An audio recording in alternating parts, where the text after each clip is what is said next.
Ապրիլի 9-ը մայրաքաղաքում համաքաղաքային շաբաթօրյակի օր է։ Դրան անմասն չէր նաև Երևանի բանանցը, որն իր խիստ ինտերնացիոնալ կազմով լծված էր Եռաբլուրի տարածքի կանաչապատմանը։ Ինչպես գիտեք, քաղաքապետարանի եւ թաղապետարանի կողմից այսօր հայտարարված է շաբաթօրյակ, մենք էլ բանանց ֆուտբոլային ակումբով մասնակցում ենք այդ շաբաթօրյակին, փորձելով կանաչապատել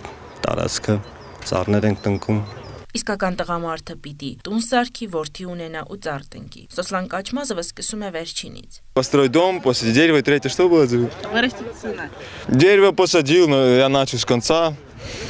Осталось построить дом и завести семью. Я как бы легионер здесь, и мне интересно это все. Побывать в городе, что-то поделать, какое-то разнообразие. Мне это очень интересно.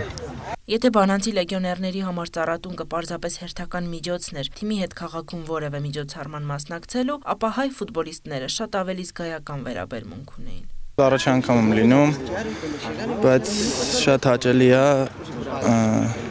հարգում ենք զոհվածներին, իրաց բաներ են բերում, որ իրանց անվան դիմաց այդ ծառերը տնկվել, շատ հաճելի է, որ այդպիսի բաներ են կազմակերպվում, մյուս տարի նորից կգամ։ Ծառը տնկեցինք, կշարունակենք երևի ու ինձ թվում է